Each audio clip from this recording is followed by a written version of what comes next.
चाननपुर गांव में चांद कुमारी नाम की एक रूपवती कन्या रहती थी। वह विवाह के योग्य हो गई थी, लेकिन अपनी माँ के व्यवहार के कारण उसका विवाह नहीं हो पा रहा था। उसकी माँ का नाम चमेली था, जो अपने पति माधव को रोज 7 जूते मारा करती थी। यह बात दूर दूर तक के लोगों को पता थी, इसलिए कोई भी चांद कुमारी को अपनी बहू नहीं बनाना चाहता था। वहीं दूसरी तरफ तेनालीराम की बुद्धिमत्ता के कारण दरबारियों के साथ साथ उसके कुछ रिश्तेदार भी उससे जलते थे। एक बार तेनालीराम घर पर आराम फरमा रहा था कि अचानक उसका एक दूर का रिश्तेदार चांद कुमारी का रिश्ता लेकर उसके घर पहुंच गया। वह भी तेनालीराम से जलने वालों में से एक था।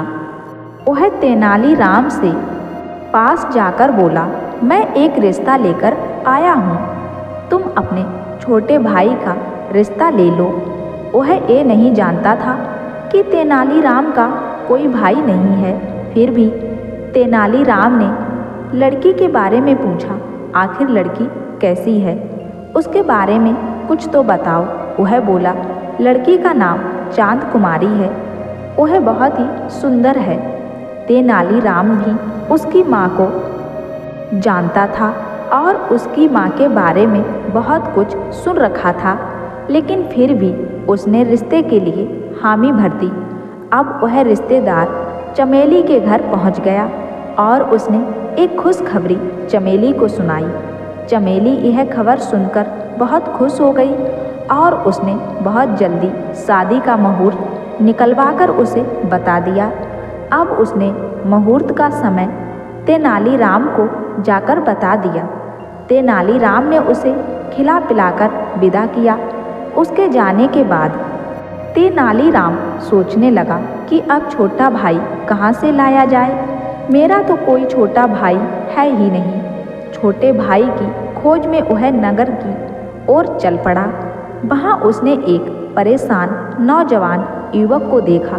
तेनालीराम ने उसके पास जाकर उसकी परेशानी का कारण पूछा तो उसने सारी बात बता दी। तेनालीराम ने उसे काम देने का वादा कर दिया, लेकिन उसके सामने एक शर्त रख दी।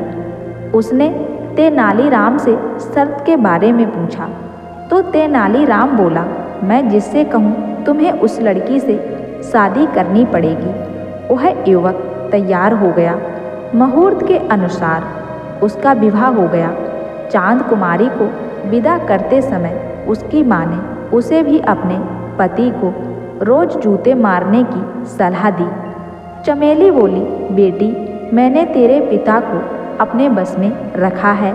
अगर तू भी अपने पति को अपने बस में रखना चाहती है तो तू अपने पति को 7 की जगह रोज 15 जूते मारना।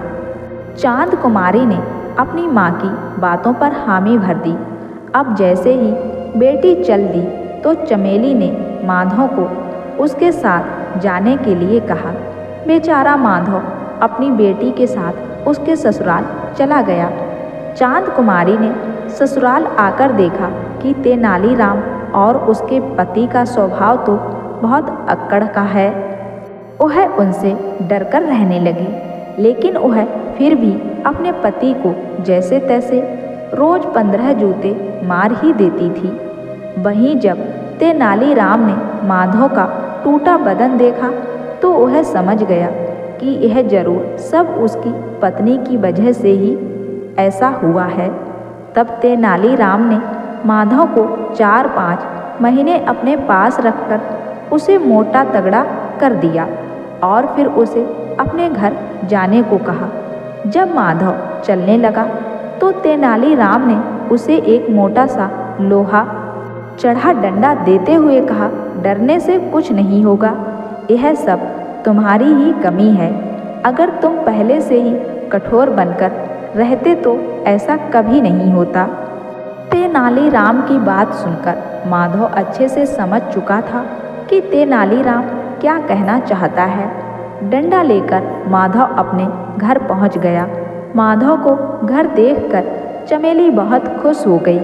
उसने अपने पहले तो माधव का अच्छी तरह स्वागत किया और फिर उसे पीढ़े पर बिठाकर जूता लेने चली गई।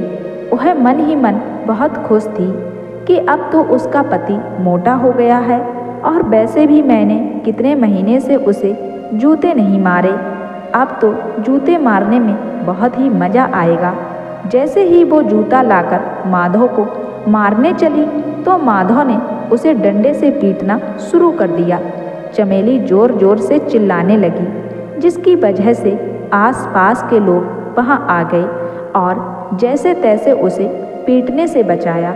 उसके बाद उसने कभी भी माधव को नहीं मारा और अब वह जैसा कहता चमेली वैसा ही करती। अपने पति का ये रूप देखकर चमेली ने अपनी बेटी को भी समझा दिया कि जिंदगी में वो ऐसी गलती कभी ना करे, हमेशा अपने पति की बात माने। तो दोस्तों, इसीलिए कहते हैं कि किसी को भी इतना मत डराओ कि एक दिन वो डर खत्म हो जाए। हर रिश्ते की अपनी एक मर्यादा होती है।